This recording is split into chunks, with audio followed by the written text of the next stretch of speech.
Okay. Hello, everyone. Just going to make a quick introduction in Bulgarian as well, because this is our first panel. Здравейте на всички. Много се радвам, че сте тук. Откриваме музикална конференция SoAlive.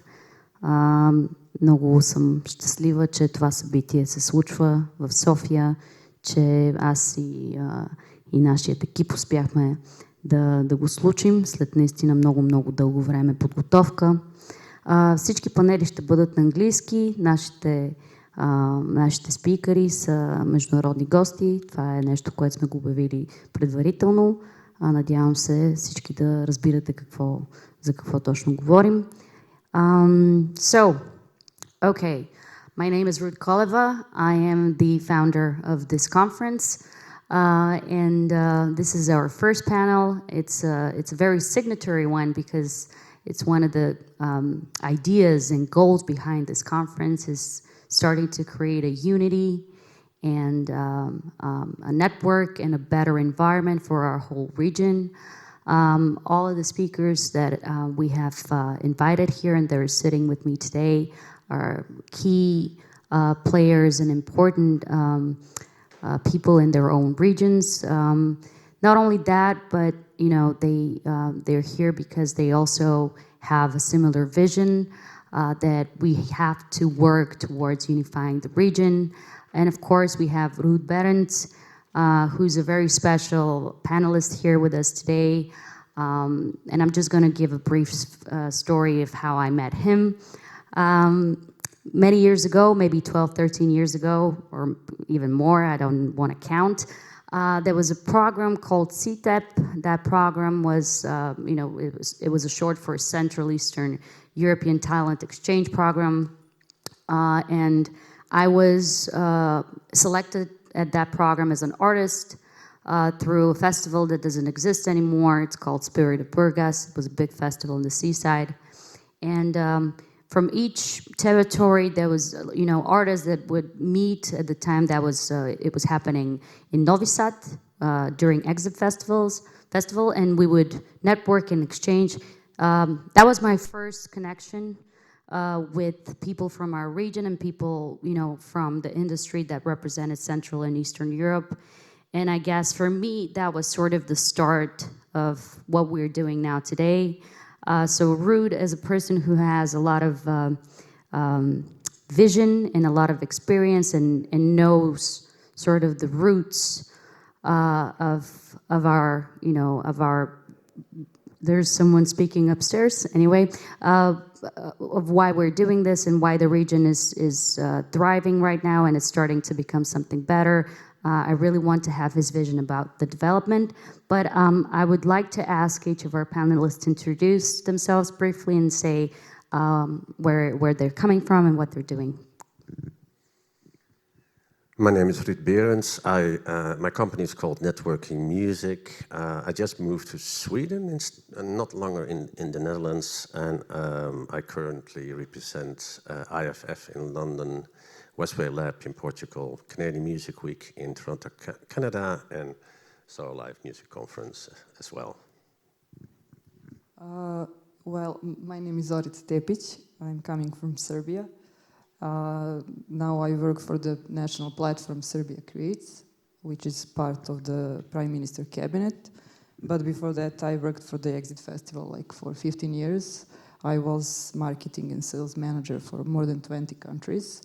So I have quite of international experience, let's say like that. And now I'm engaged for the music sector, working for the government and trying to improve all that. That's it in short. Hello, I'm Miran from Ljubljana, Slovenia. I have many hats, basically. I'm conference manager at Ment Ljubljana, which is a showcase festival in Ljubljana. Besides, I'm also founder and everything around Muli Records, which is a record label and a booking agency with artists from all the former Yugoslavia, from Macedonia to Slovenia. And yeah, that's shortly. Hello, everyone. My name is Nela. I'm coming from Skopje, Macedonia, from a post-rock production company. We do a little bit of everything. My field of working is mostly booking agent and artist management. We have, in our organization, we have some of the oldest festivals in Macedonia, for example, Taxirot Festival for 25 years, and one of the largest indoor festivals in Eastern Europe. Also summer festivals and international PIN conference and showcase festival. And also I am an artist in the artist management. So we have artists in our roster from all around the Balkans, so Bosnia, Serbia, Macedonia. So we have some experience in the international touring, networking, and organizing. Hi, I'm a product of the Balkan, but I would like to say long live to SoAlive Music Conference and congratulations for bringing Sofia on the map. Really, success. Thank you. I wish you the best, and we will remember in a few years that we were the first one to speak on this panel.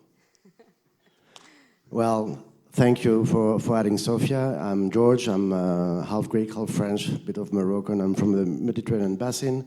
I'm the founder of a 25-year-old company that is doing capacity building for grassroots talents and the music ecosystem. We've launched a network with the European community called the Fête Européenne de la Musique 25 years ago, speaking of 25. 5 years ago, the Athens Music Week, and yes, I think we also met with Ruud in Hungary, when it was Hungry for Hungary, and the people from the region realized that it would make sense to focus on the region because we are quite a lot. We have a lot of creativity. As we were discussing with Ruth, there are a lot of good brains doing a lot of good stuff, and yeah, it's time to unite. Hello everyone, my name is Cosmin Ionescu from Bucharest, Romania. Thank you very much for the invitation. I am an associate in what we call Romanian Artists Worldwide. It's the mother association that organizes Mastering the Music Business, the Romanian Music Business Conference and Showcase Festival. We've been doing MMB, as we call it, for 8 years. We had our 8th edition in September. And separately from MMB, we are partners in some other international projects. From this year going on, we are a member of the European Music Exporters Exchange. So we are basically the export, not necessarily office, but organism for Romanian music. And apart from this, I also am a founder of Overground Music in Bucharest, an agency where we do management, booking, and PR for a lot of local artists in the indie alternative region. Thank you so much, everyone, for introducing yourselves. I wanted to address something as kind of a starting point, which is why we're focusing on the region as much as we are. As everyone's aware, the war in Ukraine has completely blocked the music industry in Russia. So there's practically, nothing happening there. Companies are withdrawing, etc. But also, the music industry in Ukraine has suffered nonetheless. So the oversaturated market in Europe doesn't have many places to grow to. And the Balkans is one of these territories that's starting to become very interesting for major companies, for big players, for big conglomerates as well. And I guess each territory ourselves, we are starting to notice this sort of interest starting to build. So since our Southeast Europe, the Balkans, it's quite split up in smaller countries. The reason why we're starting to, make conferences and make these meetings and starting to find ways to unite is because united we're stronger. But I want to go back a little bit and ask Ruud first. How did you see our region changing in the last 10 years? What kind of development did you see happening? Well, after CTEP, before CTEP, there was hardly anything. And we talked in those days about a little bit larger region we always called it like from the Baltics to the Balkans.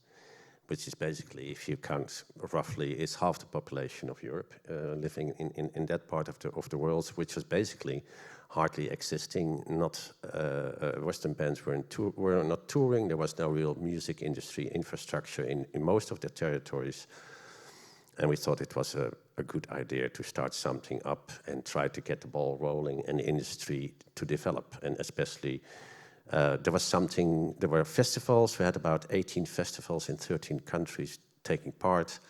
And as you know, we started this circulation program of artists from all these different countries performing at the 18 festivals outside of their own country. I think it's fair to say that maybe connected to CTEP or not, but the whole region changed from that point into a much more active part of Europe, where Western and international acts can actually play and tour, but also like local acts can play in their own country, but also cross borders and play in other countries. I think if you see how many showcase events, conferences are now happening in all these markets, if you see export offices popping up, I think the region has developed very good, but there's still a lot we can do to improve that. Thank you. Zorica, my next question is for you. I wanted to ask, what do you feel are the advantages of, for example, Serbia as a territory towards maybe other places in Western Europe? Because we have spoken with you before in one of our meetings that, you know, our region in general has a lot of development in cinema, in the tech industries. How do you think this intersects with music, and what does this bring to us? Yes, that is maybe the thing that I'm thinking about mostly, because I work for the platform which gathering all that industries. So we are in charge for the film industry, which is doing really well. And that's like the governmental thing, because they understand that is important to put the money and the infrastructure and everything around that industry, and that will bring back money or image or whatever to the country. The same thing is with the gaming sector. It's like clear structure about everything in that sector, and it's going really well. I think that we are in the good position because of that, because music is a really important part of the film and gaming and theater and all the other sectors which are in the creative industries.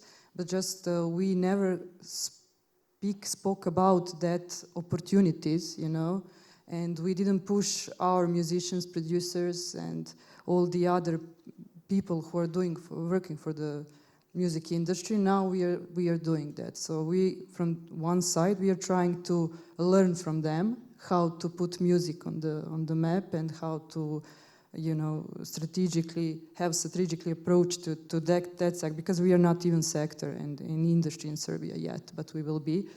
And I think that's one of the, but that's like more for production people, you know. But from the other side, we are in the good position. We are in the center of this area, and we are really like talented and have a really huge potential in this. We have Exit Festival, which we are like most famous of. You know Serbia about Djokovic. When it comes to Djokovic and to Exit, you know Serbia. So and Jokic. Jokic now, sorry, yeah, it's Jokic also. But like last 20 years, you know Serbia, you know, through Exit. So it's like, that's the evidence how music can, you know, build the image of the country. So it's not simple, and it's not impossible, but we're working on that. So I see a lot of possibilities. I just need to structure them, and you know, so this is the plan. Okay, structure. Yes. Miran, I was thinking to ask you something about MENT, because MENT, for those of you who don't know, is probably the biggest music conference in this part of the world. And actually, I have not been, but I have huge respect for what you do, guys, and I wish, hopefully next year, I'm going to be present there and have a lot of fun. But I want to ask you about music. So this is something me as an artist also can kind of relate to. When people hear the Balkans or Southeast Europe, doesn't matter, they envision a certain genre of music, you know, Balkan music. And this is a stereotype that it's still a very difficult thing for us to overcome and get out of this, you know, staple that stays with us. What do you feel are the opportunities to get out of the stereotypes regarding music? Because you know very well, and through your label and through Men, that they're incredible, and also all the conferences that you've been, that they're incredible, great music artists that are so many diverse genres: indie, electronic, pop, synth pop, you know, you name it, jazz, soul, funk. So how do we rebrand what Balkan music is?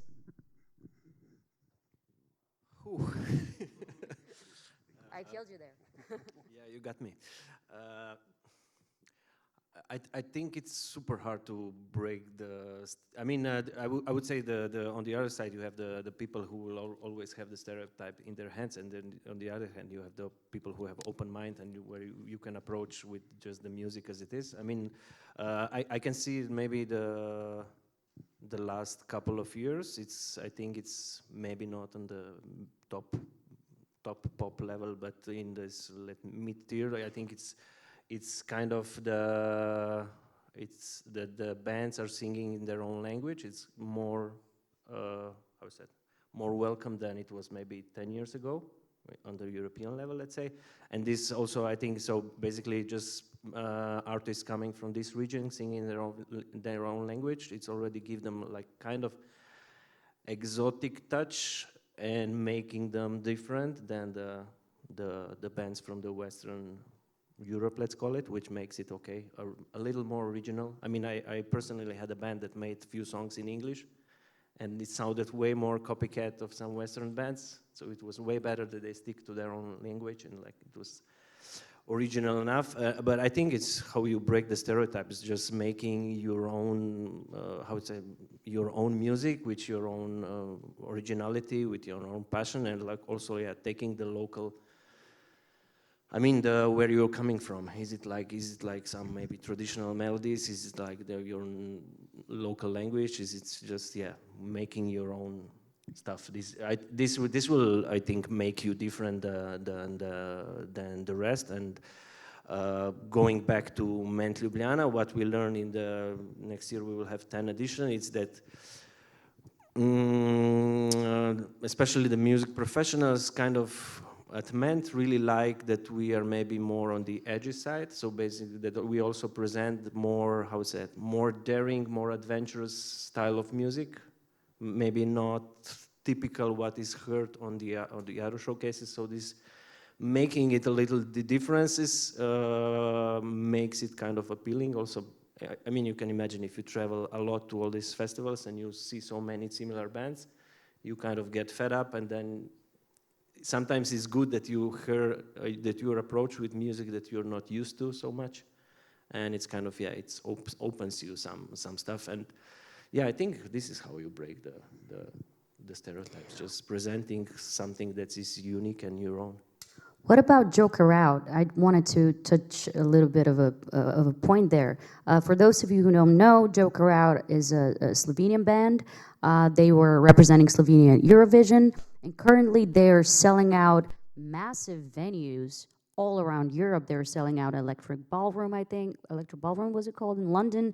And they're having a great tour, and they're singing in their native language, right? What do you think is the recipe there? That's my question. I think not. It's hard to explain. I think it's one of the things that happens, like, and it's not, you cannot copy on the, you know, it's. I mean, we also discussed it internally. It can be a case study for other artists, but I'm really think that it just sometimes it just all the, you know, stars clicked and it just happened. But I mean, it's also it's a fact that it's not a new band. It's a band that is existing for 7-8 years, and it's also in a way it's funny that their first shows, the Kino Šiška, which is the venue in Ljubljana, and is the producer of Ment Ljubljana, is having a program for high school bands.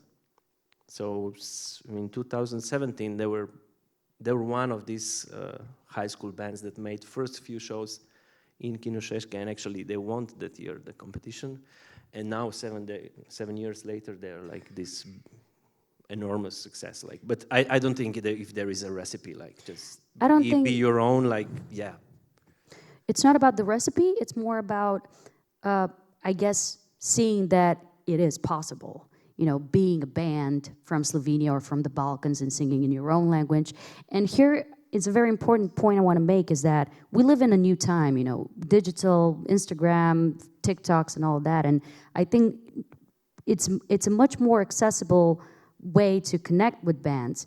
And Just Joker Out to me are something that shows a new day. Like we always thought, oh, they're not, you know, we're not accepted, the stereotypes that we were talking about.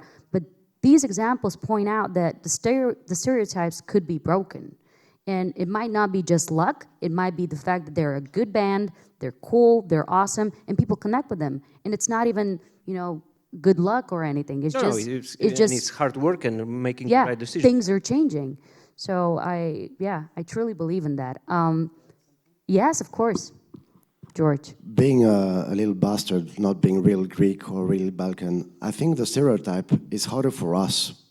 That's my point, by the way. I'm not sure the other ones see us with something, especially when you talk about 30 years old, 20 years old people abroad. I totally agree with Miran and you, saying, for instance, that Marina Sati has been to Eurosonic. She's touring in France, singing only in Greek. I remember those bands like Babazula that Login and the guys from Password are bringing. So, no, I think the important part is the hard way you work and you go yourself over your stereotype, because the other ones, I do believe, like Miran said, they are a bit tired of listening all the time. Sorry, that's my point of view, indie rock bands singing in English.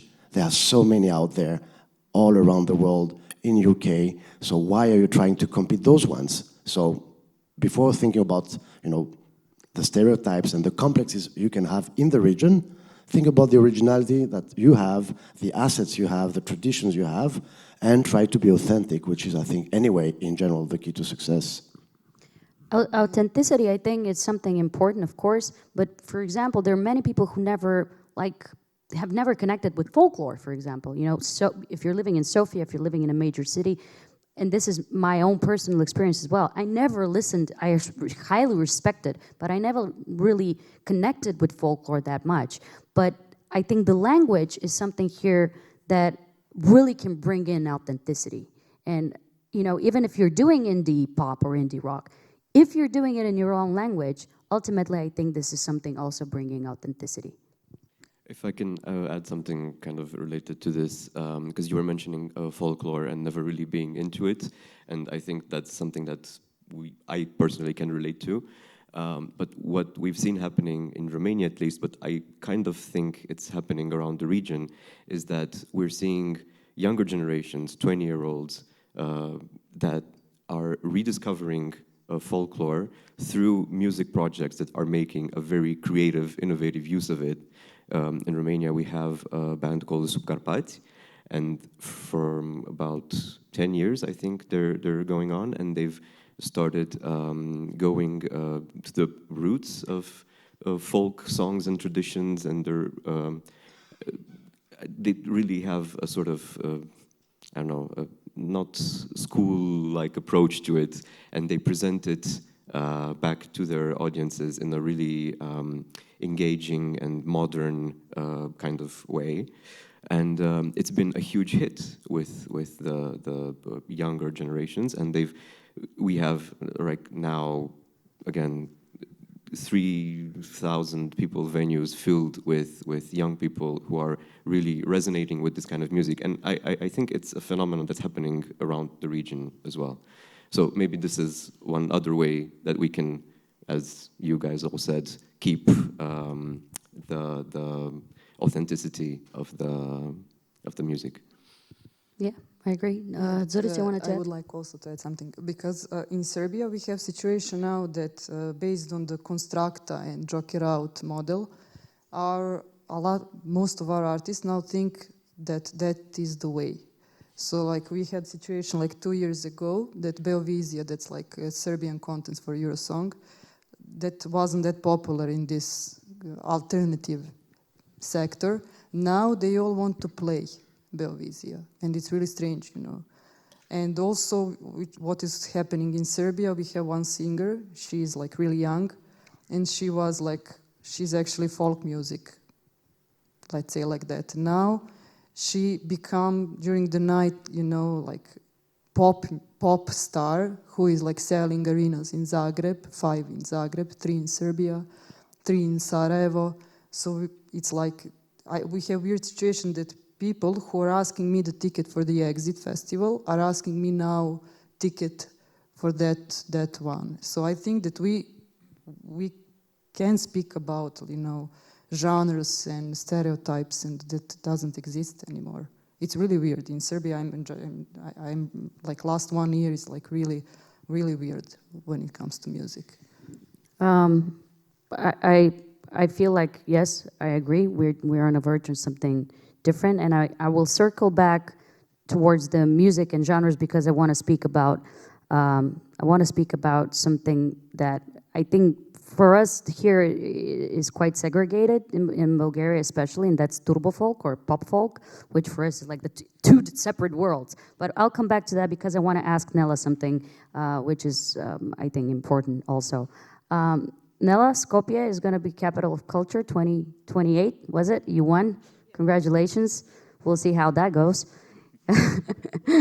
But there's a lot of, you know, in the region, you know, last year it was Novi Sad, I think, capital of culture. Plovdiv in Bulgaria was a couple of years ago.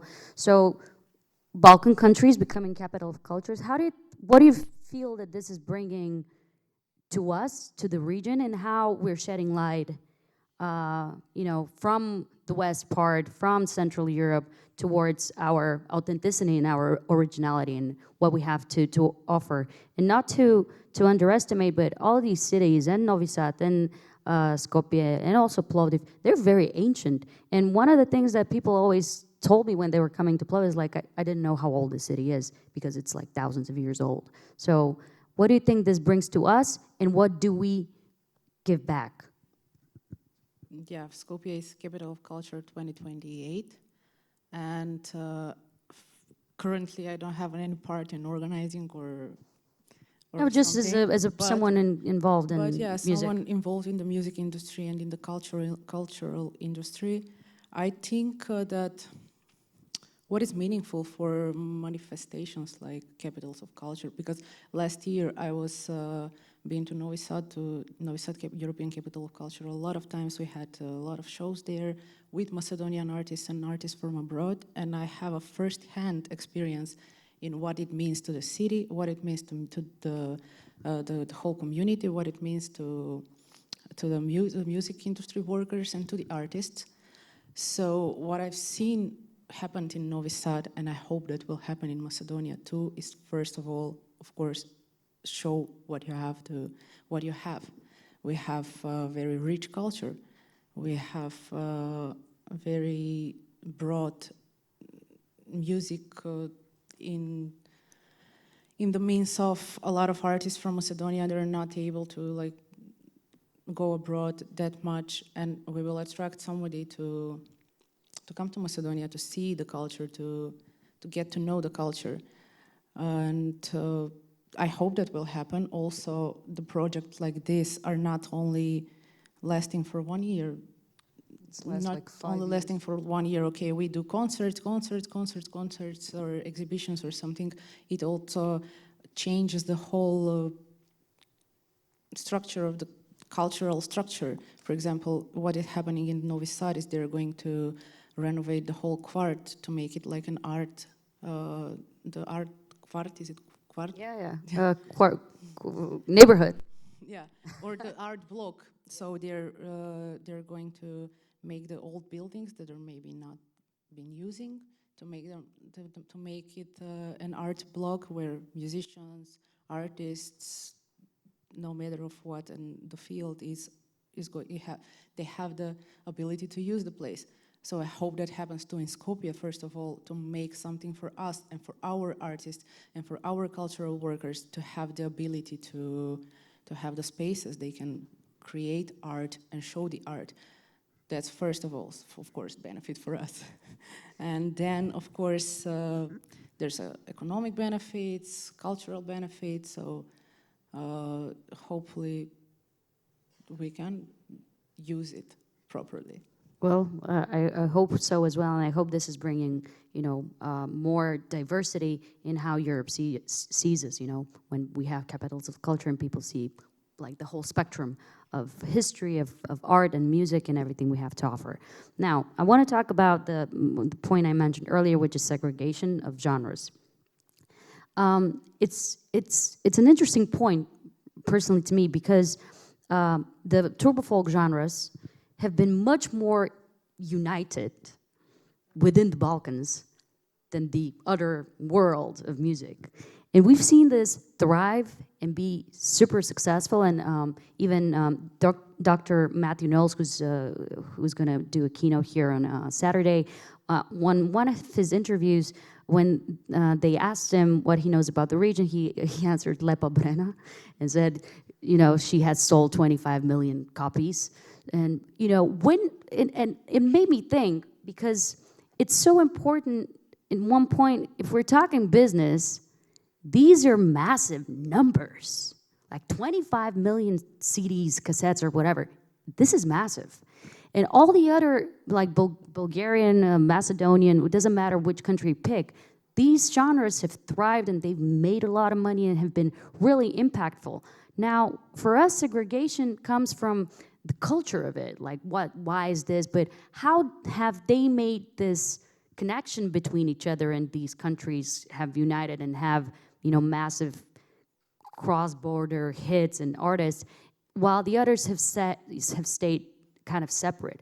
For us, this is very important because Bulgaria has been quite segregated in terms of exchange of, and implementing and plugging artists in other territories. So, what do you think about that? Is it time to put this behind and just start looking at the pop folk, which is anyhow, turbo folk, it's almost like normal pop right now, and start to integrate it more? And I'll want to start with Zorica. What do you think? I was thinking about that because in Serbia we have, they have serious platforms, they have huge space on televisions and public services, radio stations.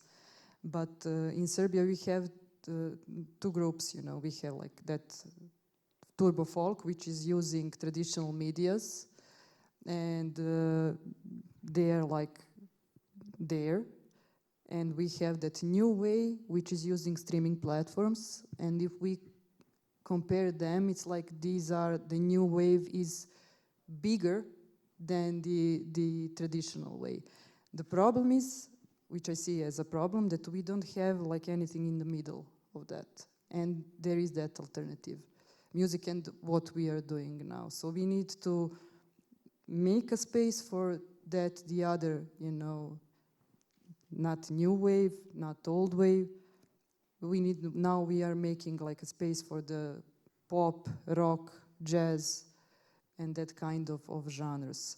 And I think that what I'm talking with the professionals now, because they are refusing to speak with the folk managers, and I think that's a mistake, because I think that I'm trying to put all of them at one place, and they need to start to communicate, because obviously these guys are doing something good, Doing something successful and professional, yes, in many ways. And their artists are playing abroad and they're making a lot of money and they're living off music, Completely, and, yeah. So that is but they don't want to hear about that. They're now, no way. I don't want to speak with the manager of of who?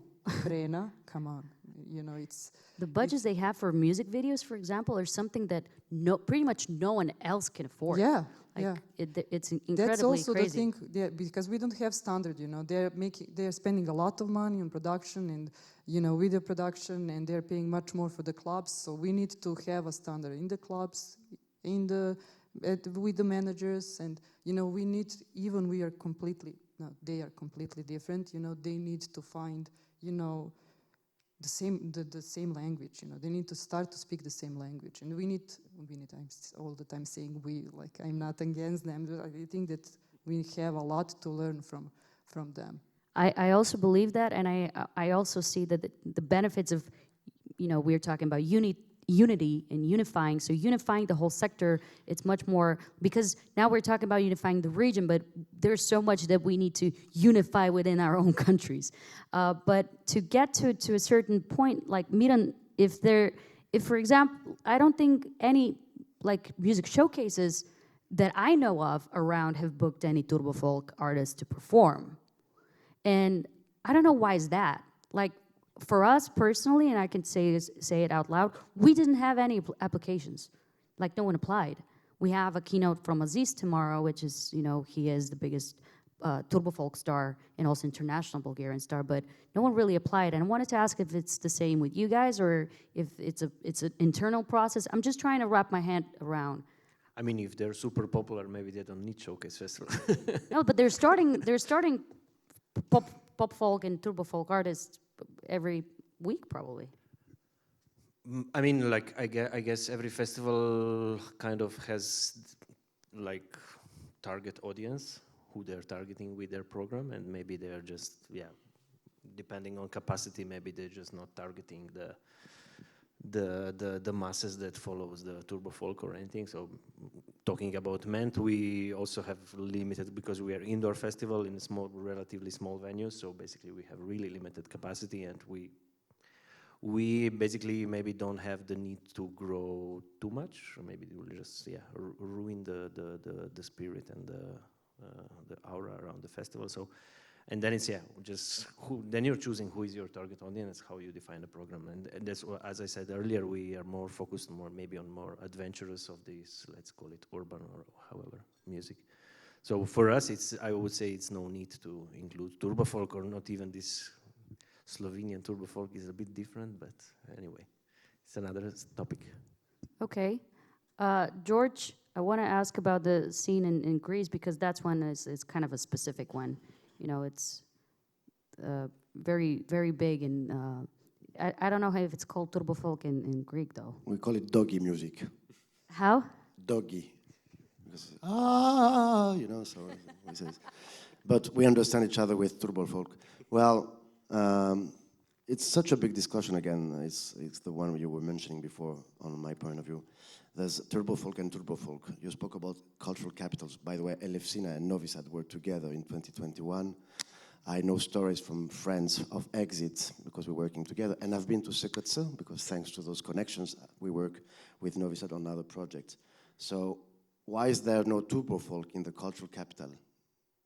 It's not me saying it, because turbo folk is not considered as culture, I guess, by the intelligentsia of the Occidental, blah, blah, blah. So let's not open this discussion today, maybe, because it's a long discussion.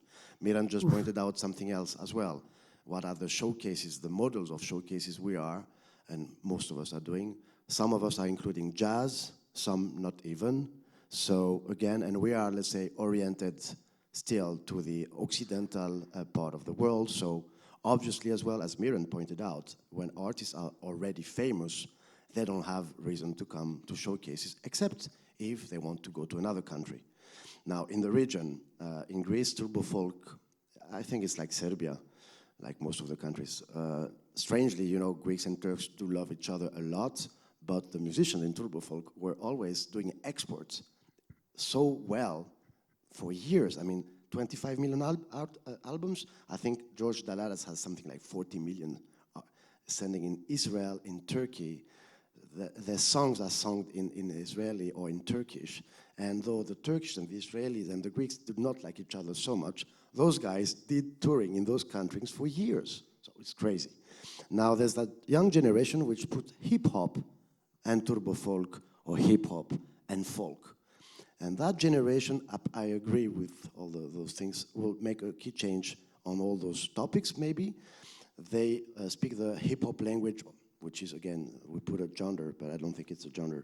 So anyway, they can export. And now to what you asked, Ruth, I remember going to Bucharest a few years ago, and from the airport till the center of the city, there were huge posters for a Greek guy called Vertis.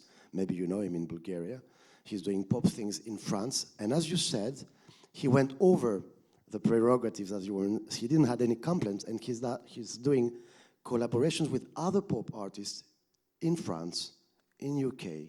So there is this not so Arabic part of the turbo folk anymore.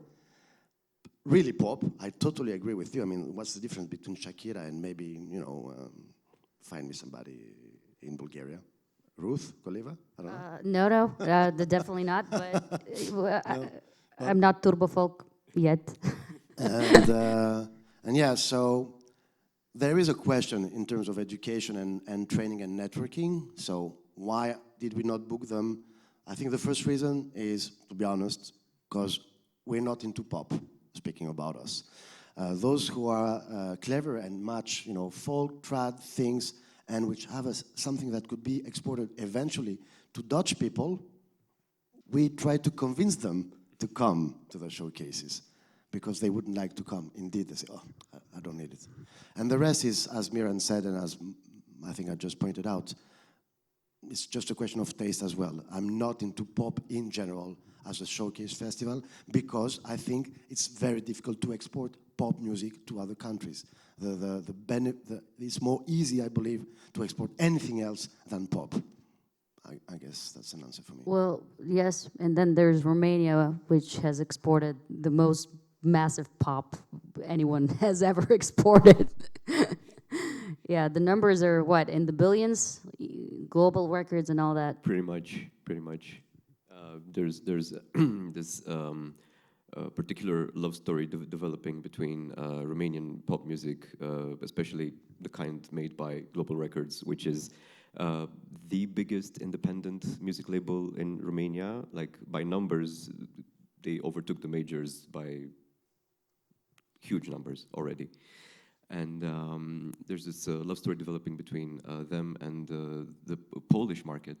And they are, I think they're opening a Global Records office in Poland just because the demand is so great for the music and for the artists to play live. And I think it will, this is just a taste of what the industry will be like in a few years. So I think in terms of integration of these areas, I think it's already happening, and it will happen at much quicker pace in the years to come. Speaking of turbo folk and manele, the Romanian equivalent, manele.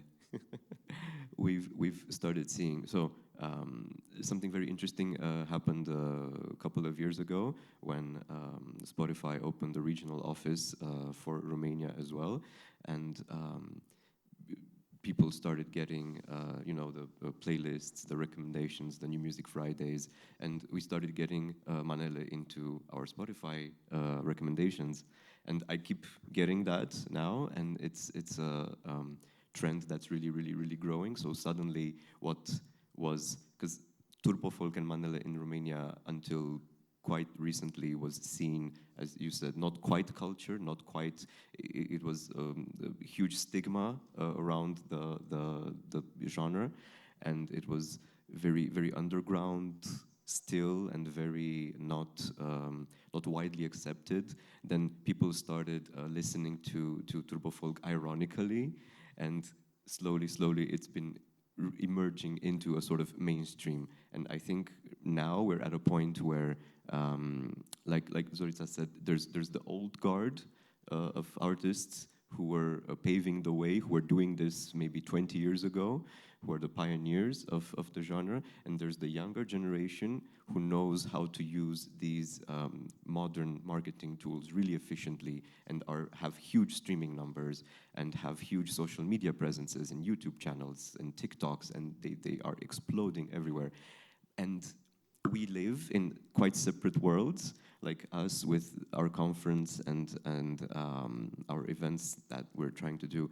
We're not reaching them, and they don't know about us, and we have to find ways, I think, to bridge these gaps between us.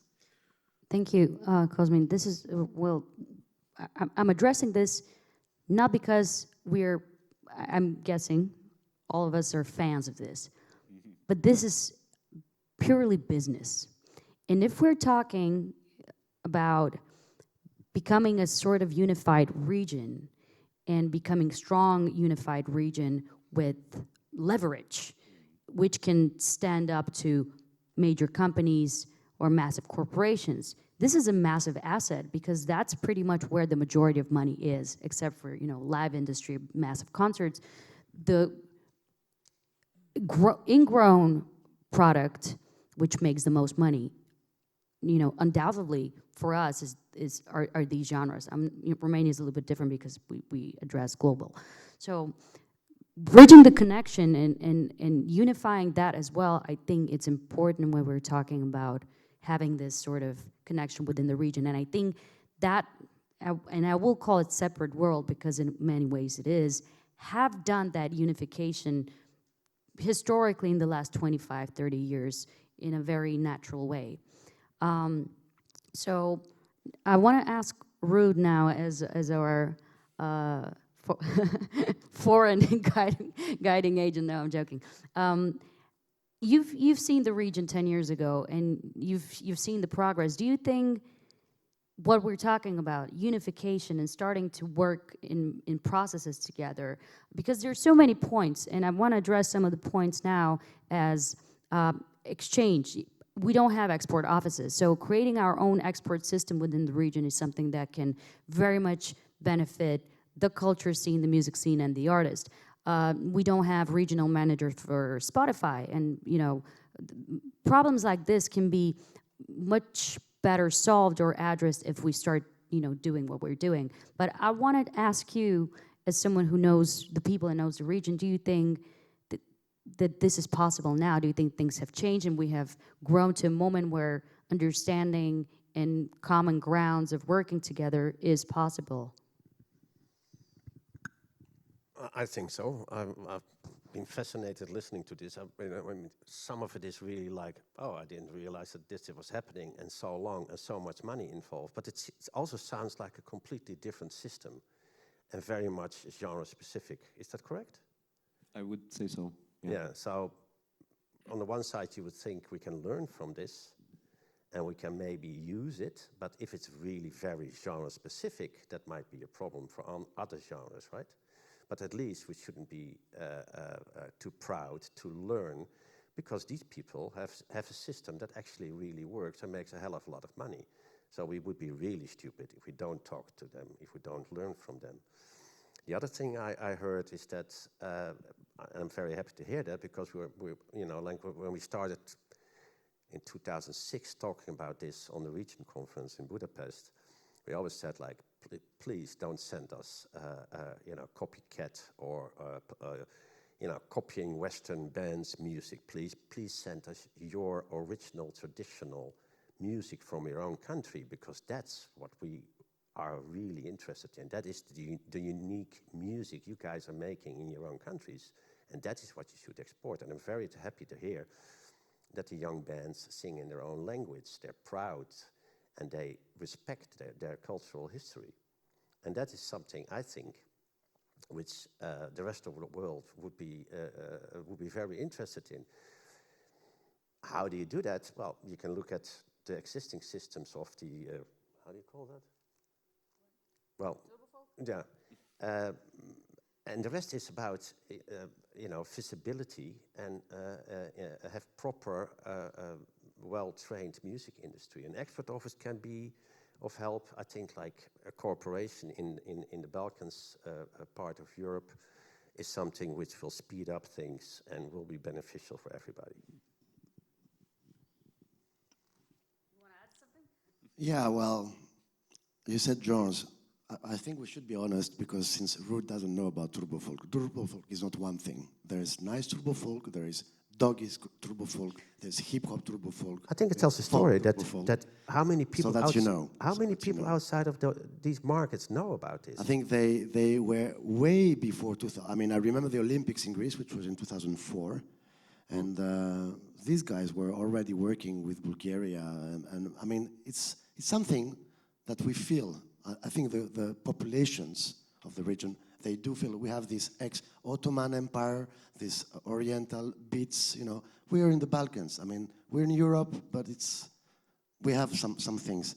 But that's to connect to what's going on at the moment. Yes, we have models from them, and they are the same models that we have in other European countries, where the showcases do not showcase famous artists, because the job of the showcases anyway is to bring the ecosystem of the independent world, mostly, I would say, together. Let's be honest about this. I mean, the pop cultures do not need the showcases in the rest of most of the models in Europe. So our job, I believe, is there to do so. Now the region have them, and many of those showcases are with people which were traveling for more than 20 years or 15 years. I mean, Ruth, you just said it before. Sofia, SoAlive at the moment starts now, but your connections with the region start years ago. It's the same for us, Ruth, the same for you, Miran, for you, Nela, and everyone. Now, the export office is something happening. The venues that are finally starting to book people. So the work at the moment, one of the biggest large-scale Creative Europe project that started, Hemi, the other one. So it's 2 large-scale Creative Europe projects that happen only in the region. So there are the connections now with the showcases. What we need to work and strengthen is now to actually connect the dots between the promoters, I believe, the venue managers as well, make them learn that when they make support acts, they don't need to always bring people from UK or from France. They could also try and look around the region. I mean, I was shocked when I met people from the team of Login and Password 4 or 5 years ago to realize that there was only one guy from Greece that was always going there. The rest of the Greeks were never going to Skopje, never to, you know, or to see that Skopje is 10 years old. Ment is 10 years old. Ruth now is first. I have one for 5 years just, you know, so this cohesion in the region is something which also needs us to work politically, I think, because that's the next problem. You still need a passport to go in some countries, so this is something to tackle. And as you mentioned, politically, they don't have data. So if we don't bring data to the ministries in our country so that they realize that we generate money with the turbo folk, with the concerts, with the tourists that we bring, we still won't have the chance to do what you did in Western Europe. I mean, I know you. Well, that took us a long time as well. You know, all good things take time. And as you say, you know, most of the territories are just starting to get a little bit more organized, a little bit more professional. But if there's so much money in the market in just one genre, at a certain point, the big companies in the rest of the world will have a look. And think like, I don't want to take the mic all the time, so I'll give it to others. But we also have another asset in most of the regions and the countries. We also have a lot of tourism. So we have the inland, let's say, music market, and the music market that you can address actually to the tourists that are coming in the region. And this is also another part that is interesting. Sorry, Ruth. No, this is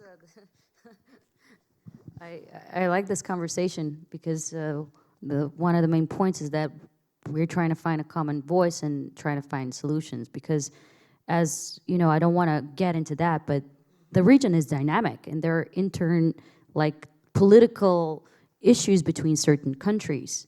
But you know, I think culture always and forever should stay above politics. Like music, culture is something that unites people. It's something that brings positive energy, it brings love, it brings joy. So we should never think about, you know, oh, this is politically bleh. You know, I truly feel that our biggest strength and even route and way to solve issues is through connections and unification and unity, really, in unification, unity in music. And that's ultimately what I think we all are trying to do here. Some of us here and in the region in general are, doing better. Some are not doing better. But if we're starting to, work together and help each other and help the ones that are, I guess, less fortunate with less budgets and less development, I think everyone ultimately will leverage out and do well because, as I said, the region is looked upon as a region. They're smaller peace countries, smaller territories, but it's up to us to really build the strength and be able to, to work ourselves on I'd say not even European, on a global scale. Because, and it's something I've already said a few times, we are very much survivors. We've learned how to do business and how to do what we do with so limited resources. So we found innovations and we found ways to make things, in some ways, maybe better. Now it's time to open the floor for questions. I don't know if we have someone with a microphone. Do we have someone with a microphone? Someone around? Okay, that'll be me. All right. If you have a question, raise a hand. I'll come to you. Anyone? Or okay, thank you. That's better. No? No one? Okay. Oh, you have one. All right. Sorry? Can you use the microphone? I'm coming.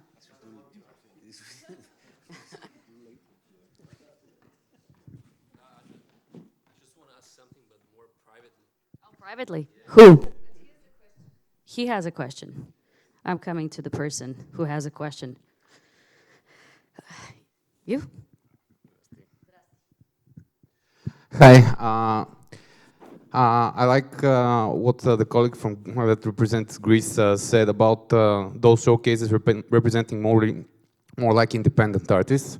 Me personally, I have some kind of experience working with on all of those, on all of the markets that are represented as an artist and as somebody who has organized something in a more niche, department like instrumental rock music. I've worked with promoters from Romania, from Greece, and whatever. And I think I wanted to ask you if you think there should be some kind of, as recently there was discussion about the music export office being developed from Bulgaria. Would there be benefit in officializing such a connection between the countries in the Balkan region? Because otherwise, it's just left on personal connections and personal networking that you have within those markets. And if you want to have something more stable in terms of developing a touring network or something that you would like to use as a directory for promoters or whatever, would you like to participate in something like this, or would it be something more of a trade secret in a way? Because everybody is kind of being really secretive. We have to be honest. In the music industry, we're kind of secretive about our connections. So would you be inclined into participating in something like this? Thank you. Well, to be absolutely honest with you, when you speak about a music export office in France, you speak about a structure which is part of a structure, which is part of a structure, which is part of a structure, and I could speak to you about hours about the structure, the big picture. Now, when you will come in Bulgaria, when this first effort will just start, so you just have to balance. Does it mean something at the start? Can you expect everything from the start from one single office? Or does it mean that you have a showcase now? You know that Greece is not that far away. I see so many Bulgarians, by the way, going on holidays with so fancy cars we don't even have in Greece, by the way. And I see so many iPhones and stuff, but I don't see artists coming from Bulgaria. So the showcases are, let's say, some gateways, and as we say a lot to artists, not to go and play as an artist, first of all, but to go as a music professional to meet other music professionals. So the goal, I think, of a music showcase and the export offices will be in combination with people with venues, with people with festivals, with people that all together will put the dots to help people that will be talented, that could have good ideas, and By the way, for me, it's not accurate to speak about export offices, and I know they think about it. It's import-export offices in our region. We need to combine the assets you might have in Bulgaria and the assets Cosmin can have in Romania and the assets that Nela can have in Macedonia to say, hey, I have that band. To who am I addressing? What is the audience I'm addressing in my country? What is the same or the equivalent band that I can find in Macedonia, in Greece, North Macedonia, in Greece, sorry, or Bulgaria or Romania? What is the venue that they play? When can we meet each other? Do you understand my point? So it's not about the secret, because in every job, people try to keep the money for them. It's not only in music industry, but it's about knowing where you are. So we are just starting here by structuring the region. By the way, as you may know, we're speaking about a new export office in Bulgaria. I know that the independent label is also just started in Bulgaria. There are several people that are very talented and that are working abroad. You have promoters, festivals. So all this for artists, producers, you need to do your market research, I would say, yourself, and get to the connections so that maybe the money from an export office, I don't know what you expect from an export office, by the way. Do you think that they will find the key to heaven and be able to offer you, tickets to go to France? What are you expecting for an export office? Maybe I'm keeping the mic too much. Ruth, you do the moderation, right? I don't think you understood my question. Sorry. Yeah, the question was, would you think that creating a common export office for the Balkan region would be able to unify and create like a more lasting connection between promoters and businesses in the region? I think you made a very... Participate in something like this. I think you made a very nice point earlier when you said we should think about it as import-export offices. And I mean, I see this with the work that we do in Bucharest, because we are the same people who are doing the exporting the Romanian music, and then we have to import other talents to the showcase and to the... it works quite well as a system, as a gateway, if we can find ways to connect more dots on the map with this sort of attitude towards things, strategy, yes, then we might have one solution to all of our problems. I completely agree, and I would say to everyone in the crowd, if you're a label, or if you're a venue, or if you're a promoter, try to find, there's a lot of people from all over the Balkans. Try to find colleagues that work in your field. Try to see how you guys can work together. I think this is how this process, the whole process, should start, and how it's going to develop in the near future. And create connections. I think that's how it works. Also, it's, nevertheless, let's, that's how we've reached this point. Go to conferences in the surrounding countries. Mastering the Music Business, which is in September. Bucharest from Sofia is 4.5 hours drive. Skopje, Pink Conference is turning 10 years there last week of November. That's like 3.5 hours from here. Try to go to these places, because you would always meet new people and you'll find opportunities. These events are incredibly important. This is how we develop our networks. This is how we develop our infrastructure. This is how we develop our music scene and music business in general. So this is my wrapping advice. If there are more questions, just find us. We're here or upstairs, and let's chat. Take it from there. And really, I really love this panel, and I really want to thank everybody who joined me here. Please give a round of applause to them. Thank you so much. Because I honestly believe this is the reason why we're doing what we're doing, and this is the future of our region. So thank you so much for joining, and we'll see you around. And first panel, one down.